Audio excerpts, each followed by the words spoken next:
Приветики всем! Очень круто, что вы заглянули на мой канал. Это канал «Здоровая еда с вдохновением». Меня зовут Люся Сергеевна, и я буду вас сегодня снова радовать новым вкусным рецептом.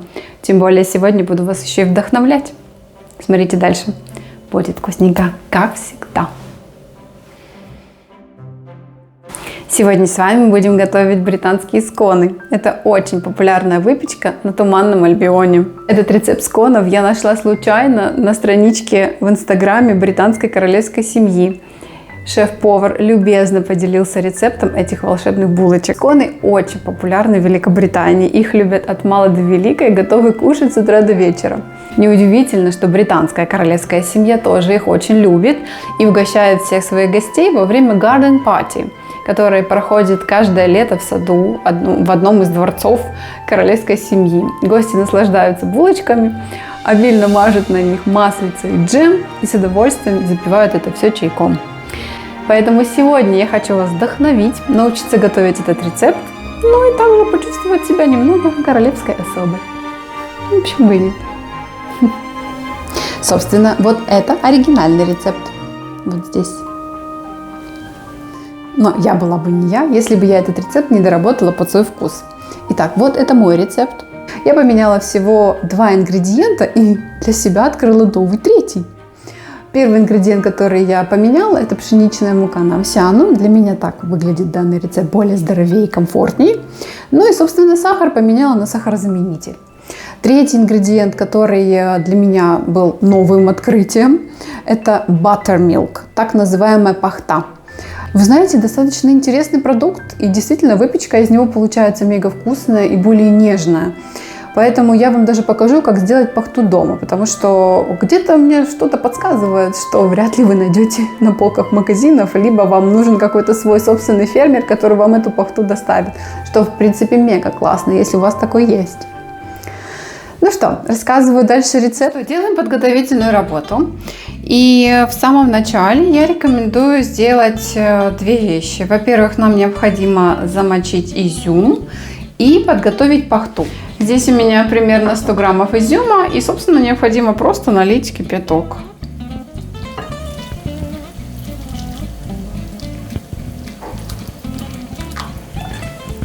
Оставляем на 30 минут, этого будет достаточно. Итого, для того, чтобы приготовить пахту, берем молоко.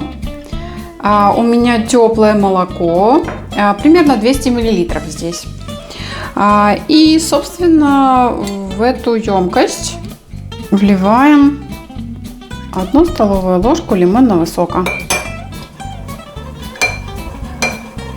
Все вот так тщательно перемешиваем и оставляем образовываться пахту. Видите, она уже процесс пошел. Все верно, все правильно. 15-20 минут и пахта будет готова. Пока готовится пахта, можем приступать к подготовке теста. Я уже, собственно, все подготовила. Сейчас рассказываю последовательность. Берем разрыхлитель. Он рассчитан как раз на полкилограмма.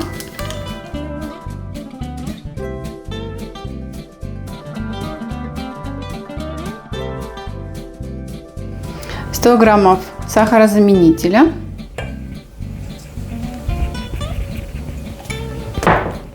И вот так все аккуратненько перемешиваем. По поводу масла есть один маленький нюансик. Рекомендую хорошенечко его заморозить. В идеале подержать его перед приготовлением в морозилке, чтобы оно такое было дубовое, хорошо замерзшее. Итого, здесь у меня 100 граммов как раз брусочек.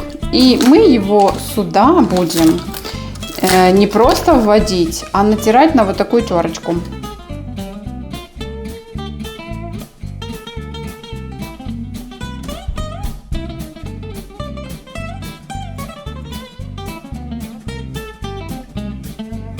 Готово.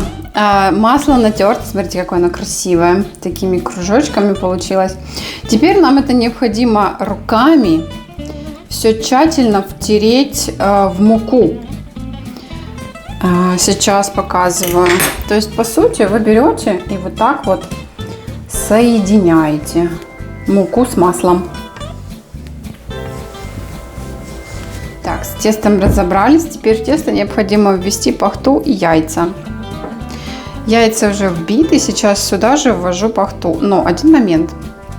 Обязательно необходимо пахту процедить. Видите, вот так получилось. Процеживаем.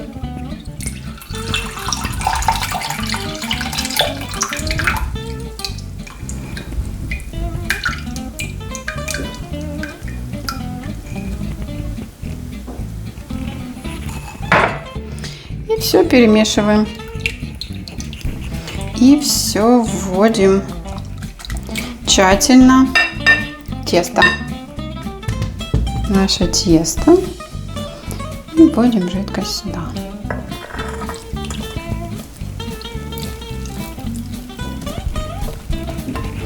И теперь все тщательно перемешиваем.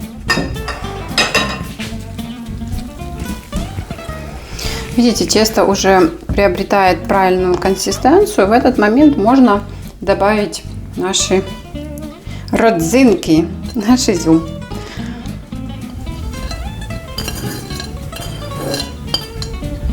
После этого уже можно вымешивать руками.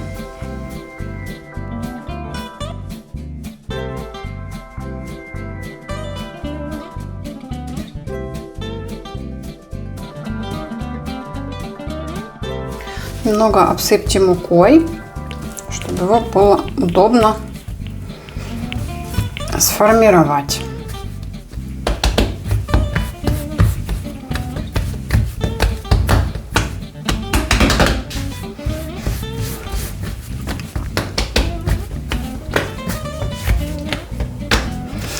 Теперь вот такими движениями, можно даже не раскатывать это тесто, а вот просто вот такими движениями как бы мы его немножко растираем. Но не делайте слишком тонким, вам необходимо, чтобы они были пышные. Все-таки мы выпечку делаем, а не блинчики, поэтому делаем вот таким образом. И делаем следующий маневр.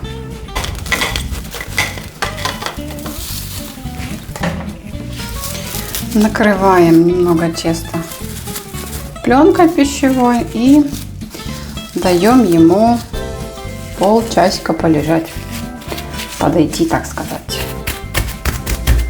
Полчасика. Так, что же мы делаем далее?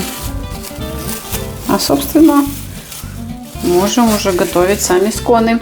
Берем вот такой стакан, либо, возможно, у вас есть пекарская форма, и делаем, собственно, наши сконы. Вмакиваем в муку перед этим и вот таким образом. Хоп. И вот у вас такой готовый скон. Выкладываем на противень с пекарской бумагой. Вот, видите, я уже его заранее подготовила. И, собственно, сейчас все сконы сделаю. Готово. Даем им еще полежать минут 20. Дальше смазываем желтком и отправляем в духовку на 20 минут, 180 градусов.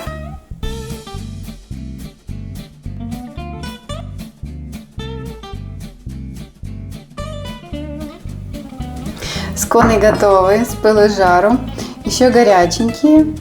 Можно еще немножечко подождать и дегустировать.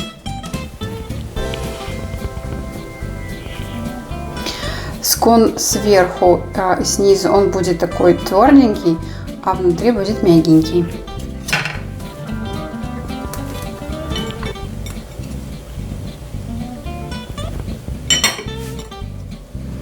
Смотрите. Немного масла.